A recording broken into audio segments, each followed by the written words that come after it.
Hi, Honors Biologists! In this set of notes, we will be focusing on Unit 4, Learning Target 1 and 2, which is on cell membrane structure and function. So the essential questions are essential question 1, how does the structure of the cell membrane relates to its function? And essential question 2, why and how do molecules pass through cell membranes? So learning target 1, you're focusing on the function and structure of the selectively permeable cell membrane. Lots of vocab terms included, but don't worry, I'll walk you through it pretty easily. And then learning target 2 is understanding the relative polarity of phospholipids and how that influences the different types of molecules that move across the membrane. When you're looking at these slides, which correspond with your set of notes that looks like this, basically anything red is something that you need to fill in. So for example, you need to do better about, or I should say some of you need to do better about filling in your learning targets. I tell you what they are, you just need to write learning targets 1 and 2. And this is essential questions 1 and 2. Please put your name, sign your name, and then write the date and your class period. And the study questions are actually in purple. So for this set of notes, I gave you a lot of fill in the blank, but I want you to start practicing writing your own study questions. And in this set of slides, I actually did put the questions in purple and in question format. And over time, I want you to get a practice of how do you turn a statement into a question. So we'll walk you through that over the next couple of units. So let's get started. So what is the function of, I'm going to make my head a little bit smaller here maybe. Will it let me? It's not letting me. Okay, I'll just move this around. So what is the function of the cell membrane? There are 4 primary functions. First is the cell membrane determines what can enter and leave the cell. Second, it gives the cell its shape. So for example, you learned that plant cells are a little bit more rectangular, whereas animal cells are more flexible and more circular or oval shaped. Now, that's not always the case. You have some cells in your body that are more cuboidal, like a cube.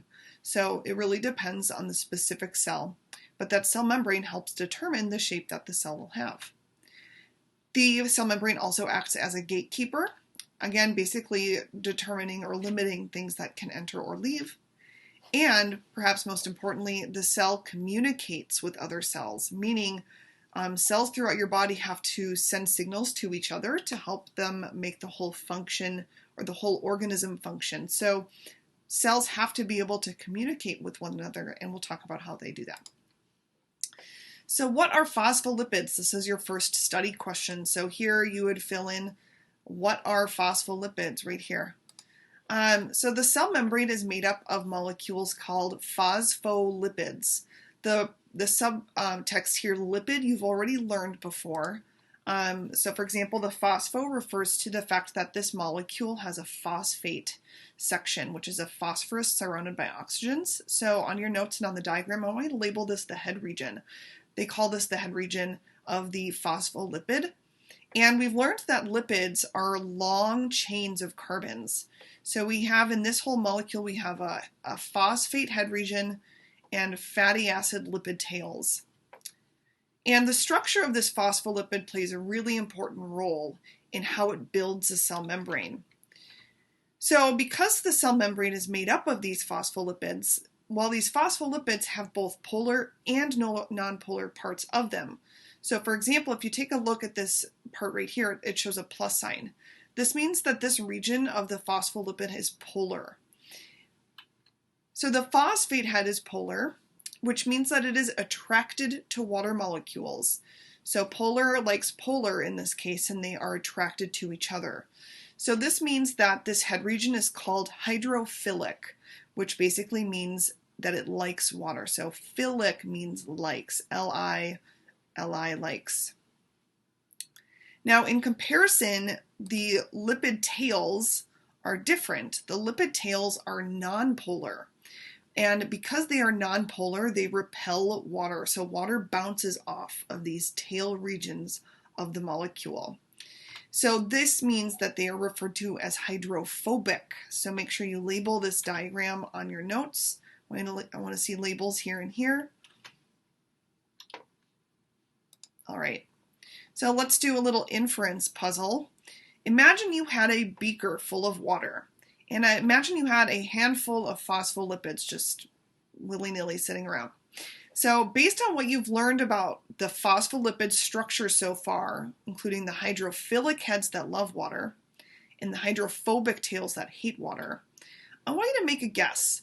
If you were to throw these phospholipids in this beaker, they will somehow assemble themselves in layers to make membranes that form cells and the organelles inside of cells.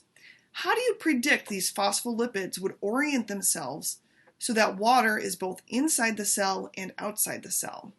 Remember that these hydrophobic tails do not want to touch water molecules. So how do you think these structures will orient themselves inside of a liquid or water-based solution so that there's water inside a cell and outside a cell? Tough question. Here's a clue. Which of these images best matches that description? Water inside and water outside. Well, if you take a look at this first one, well, if you want water inside, we'd have water here, but these tails are now exposed to this water, so these are not happy hydrophilic or hydrophobic tails.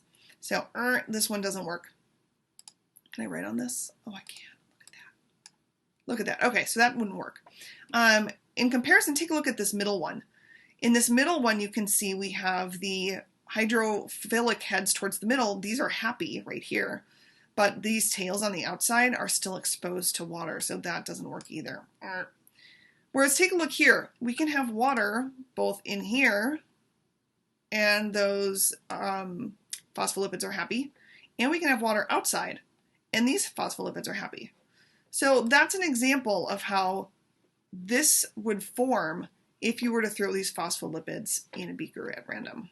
And this is how they form the cell membrane of a cell. So imagine this is a tiny, tiny cell, and then you'd have organelles inside of here. So the cell membrane is made up of a phospholipid bilayer of these phospholipids. So that basically means it's two layers of the phospholipids, and this is important because it helps keep that water both inside the cell and outside the cell. The cell membrane is oftentimes referred to as selectively permeable, but what does that mean?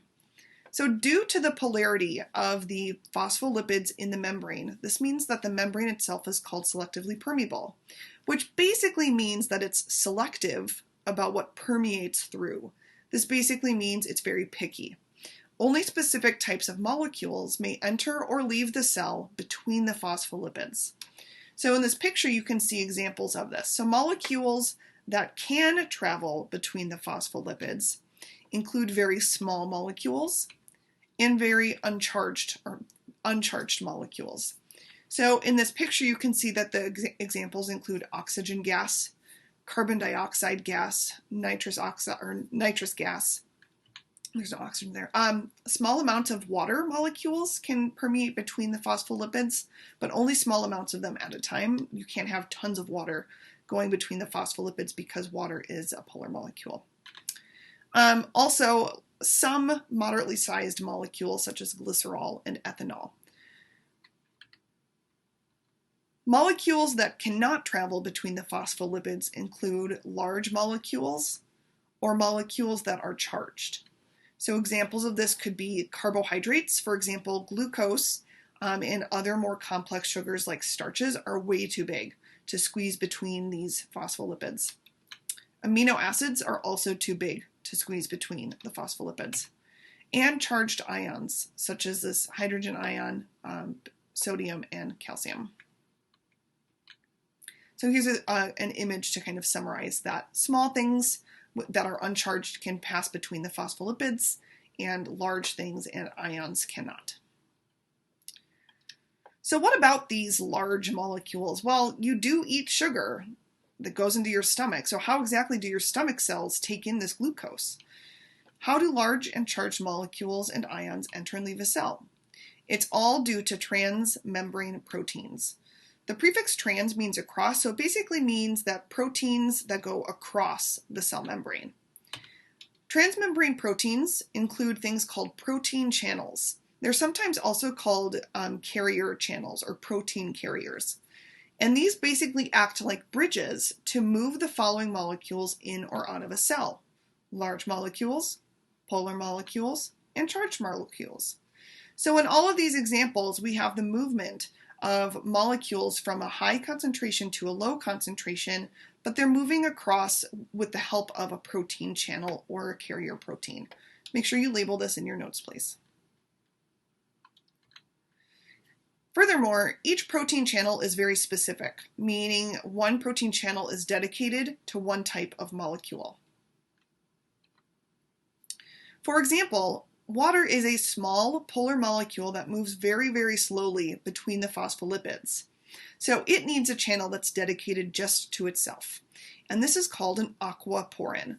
If you break that word down, you know the prefix aqua means water, and the prefix porin means pore, like a hole. Like you think about the pores in your skin, in your face. So aquaporins are dedicated protein channels just for water molecules.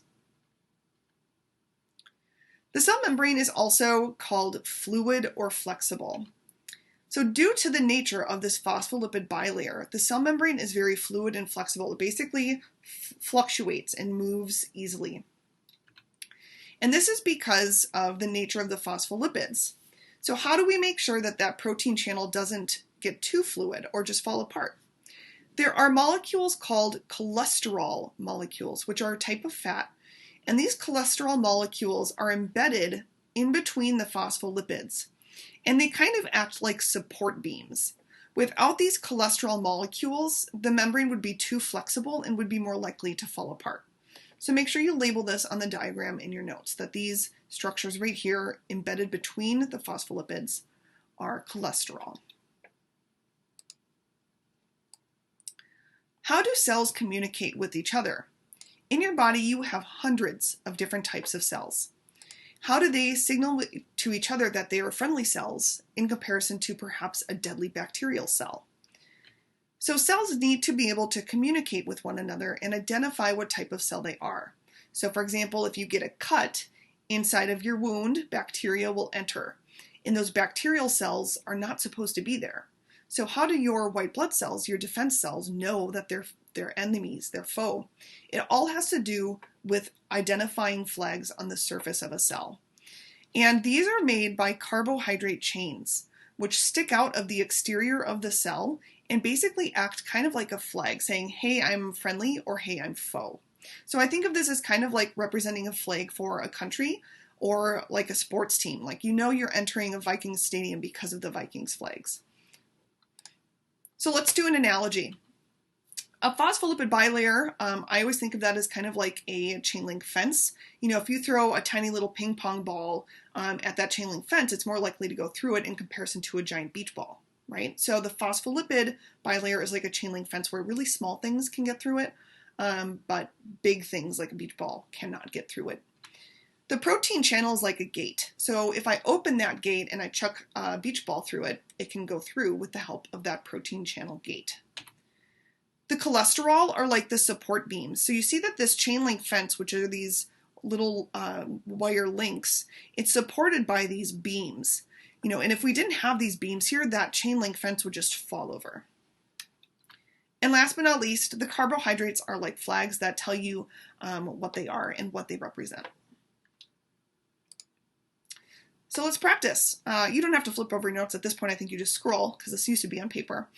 I challenge you to try to fill this in from memory using both the actual terms and then also the analogy labels. So I want you to practice labeling the hydrophilic heads of the, and actually that's not labeled here as A, B, C, or D. So I want you to just add off somewhere on the side here. I want you to label what are the hydrophilic heads versus the tails of these phospholipids. I want you to label what is the transmembrane protein, what is the carbohydrate, and what is the cholesterol. And then also apply the analogies chain link, gate, support beams, and flags. All right, that's all I have for you for this set of notes. Make sure that you've labeled all of your diagrams because it's very helpful for you later. And then also please respond to the summary questions to help your learning. How does the structure of the cell membrane relates to its function? And 2, why and how do molecules pass through cell membranes? If you have questions or need any help, send me a message. Have an awesome day.